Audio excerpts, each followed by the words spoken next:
Bom dia, pessoal.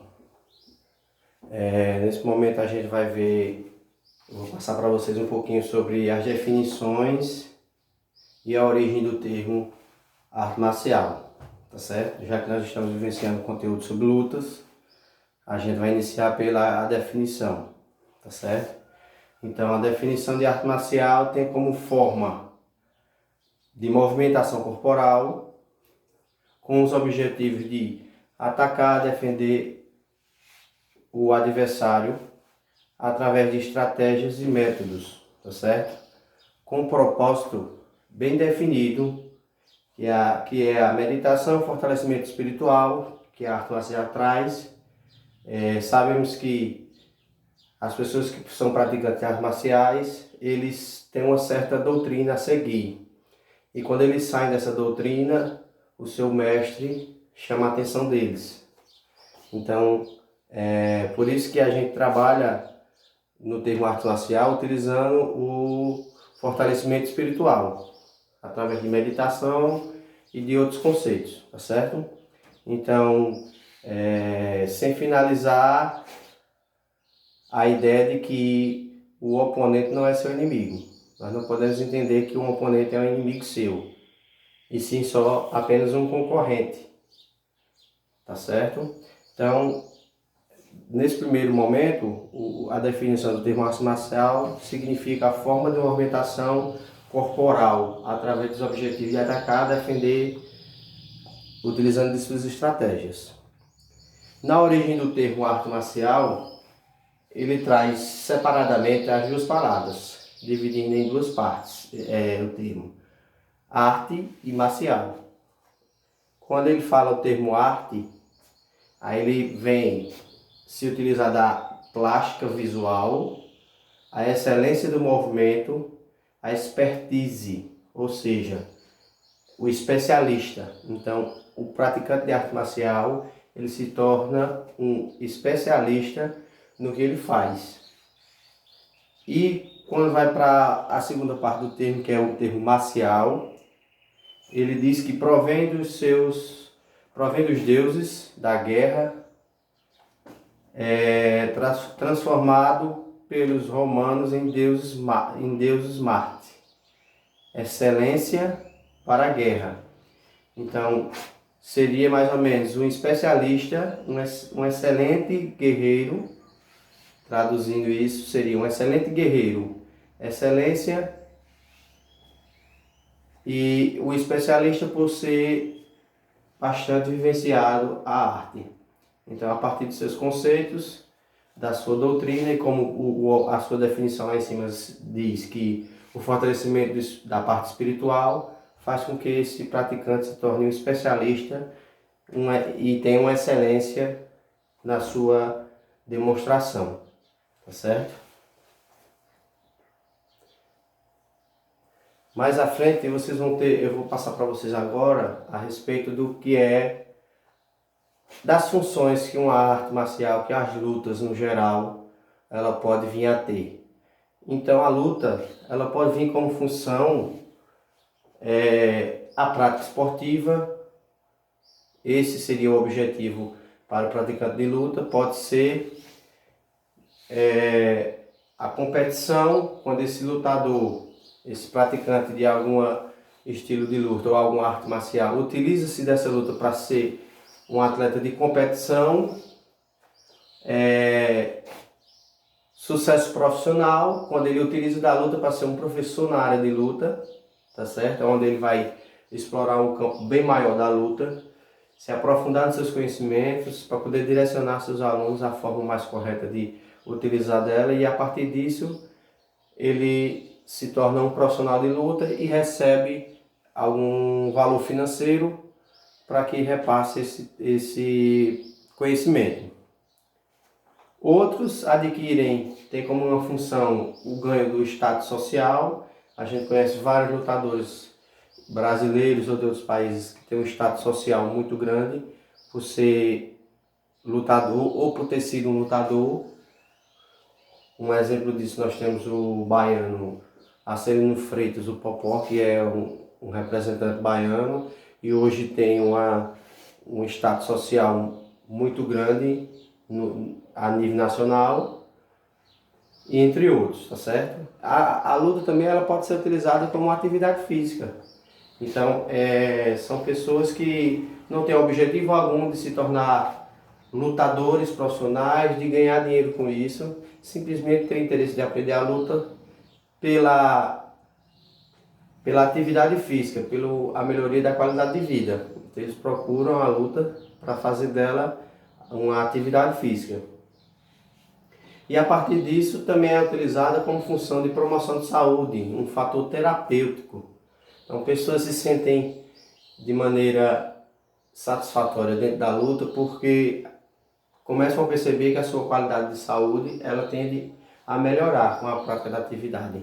Então, elas utilizam da luta não como os outros fatores, como uma prática só esportiva, mas sim como uma promoção de sua saúde, para um fim terapêutico, que eles se sentem mais, vamos dizer assim, bem fisicamente e mentalmente. A questão emocional, eles têm um controle e a partir daí eles utilizam da luta para esse fim. Utilizam-se também, né, na função de autoconhecimento. A partir da luta você começa a ter uma percepção de você mesmo, de ter um autocontrole. Esse autocontrole faz com que você tenha uma regulação na fase emocional. Pessoas que tinham uma agressividade naturalmente já começam a ter um controle desse fator emocional, porque começa a ter o seu próprio conhecimento, se conhece enquanto corpo, enquanto pessoa. E outros utilizam as lutas como defesa pessoal, tá certo? E a defesa pessoal não quer dizer que você vai aprender para bater nos outros. A defesa pessoal significa que você vai aprender para, se uma necessidade vier a acontecer, você ter condições de se defender de um ataque de outra pessoa. Não no objetivo de você partir para a agressividade com o outro, mas evitar que o outro possa lhe agredir. Nessa próxima parte agora, eu vou repassar para vocês um pouco sobre o conhecimento sobre lutas corporais, o que significa a luta corporal, tá certo? Então, de início, ele diz que a luta corporal é uma expressão corporal construída através de hábitos culturais de diferentes povos ou etnias. Então, a junção de vários hábitos culturais faz com que se montem um conceito sobre o que é lutas corporais. Então, no primeiro momento ele diz que há a união entre os hábitos culturais dos povos. Esses povos trazem com eles as suas diferentes formas de entender o mundo. Tem a sua religiosidade, tem a sua crença. Então, a partir disso se monta o termo da expressão corporal, que identifica que é uma luta corporal. Mais na frente ele diz também que possibilita o confronto, é uma atividade que possibilita o confronto. Esse confronto, ele é entre dois oponentes.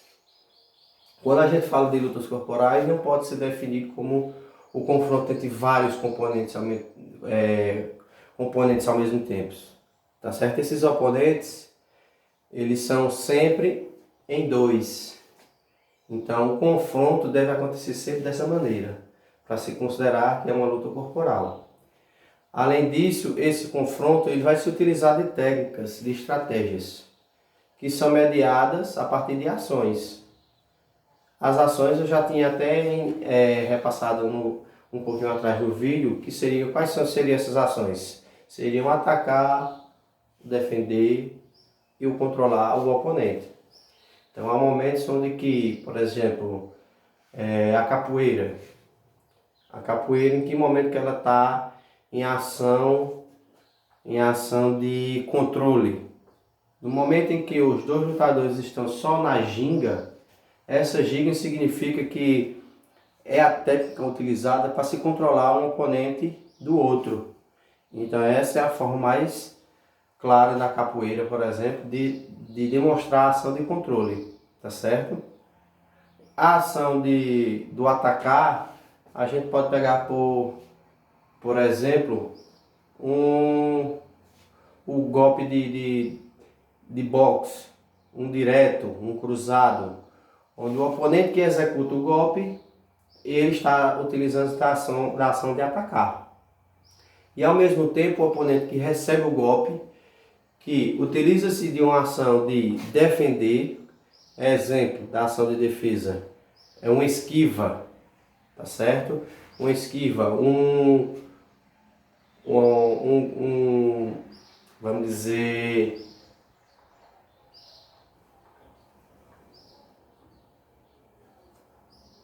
a ação de defesa, a gente pode citar a utilização do braço em defesa, elevando ele acima na altura do rosto, na posição que está vindo o golpe do oponente, evitando que esse golpe atinja seu rosto. Então essa ação é a ação de defesa, tá certo? Então, lembrando, a expressão corporal das lutas, elas vêm dessa forma, com a utilização dessas três ações: atacar, defender e controlar, tá certo? Que são técnicas e estratégias utilizadas para a luta acontecer, tá certo? Sempre entre dois oponentes. E eles utilizam fundamentos que possuem características que se relacionam no momento ou na ação de uma luta. Vai ter um momento dentro da luta que essas três ações, elas podem acontecer, pelo menos duas delas, simultâneas.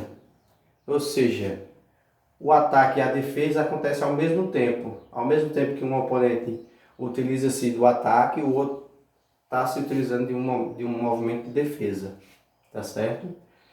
E o único movimento que acontece dessas ações que é individual é o movimento de controle. Porque um está sobre imobilização, por exemplo, e aí, como acontece no judô, no jiu-jitsu, que essa imobilização evita que aconteça ataques diretos. Então esse é o único momento onde acontece nas três ações a ação do controle.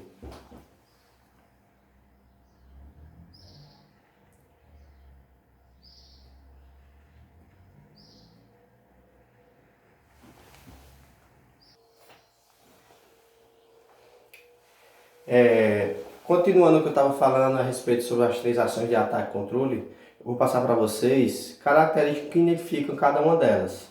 Por exemplo, na ação do ataque, o que caracteriza que a ação é de ataque? Por exemplo, socar, chutar, puxar, derrubar, desequilibrar, golpear ou projetar o adversário ao chão. Todas essas características são de ação de ataque, tá certo? Então, socar, chutar, puxar, derrubar, todos eles identificam que o oponente que está realizando está em ação de ataque. Aquele que não está executando essas ações, ou ele está recebendo o golpe, ou ele está entrando em ação de defesa. E a defesa, ela se caracteriza por outras características que identificam que a ação está sendo de defesa. Por exemplo, excluir o adversário, empurrar o adversário, esquivar-se de algum golpe imposto pelo adversário, equilibrar-se, bloquear de algo ou de alguém. Por que de algo ou de alguém? Porque às vezes o oponente, dentro da luta que ele realiza, ele usa algum equipamento, algum implemento, como por exemplo na esgrima, a esgrima utiliza a espada.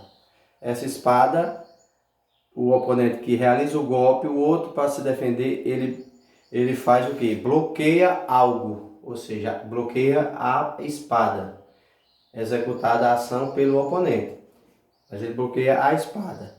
Em outras lutas, o bloqueio é de alguém. Então, quando esse alguém, o oponente, que é o oponente, realiza o movimento de empurrar, de chutar, o oponente que está em ação de defesa, ele bloqueia alguém. Então tem essa diferença, bloquear de algo e bloquear de alguém. De algo quando a luta utiliza de algum implemento, uma espada, alguma situação desse nível, tá certo? Então é dessa forma que se caracteriza as ações de defesa. Repetindo, excluir o oponente, esquivar-se do oponente, equilibrar-se, bloquear de alguém ou de algo. Então essas são as ações características da ação de defesa. E no controle, que significa exercer o controle sobre algo ou alguém, ter o domínio dessa pessoa, por exemplo, ele tem característica bem clara, que é imobilizar, quando acontece no judô, que o oponente fica sobre o outro, implementa uma chave de braço, um estrangulamento. Então esse imobilizar ou significa a ação de controle do oponente. Agarrar o oponente, segurá-lo ou apenas gingar.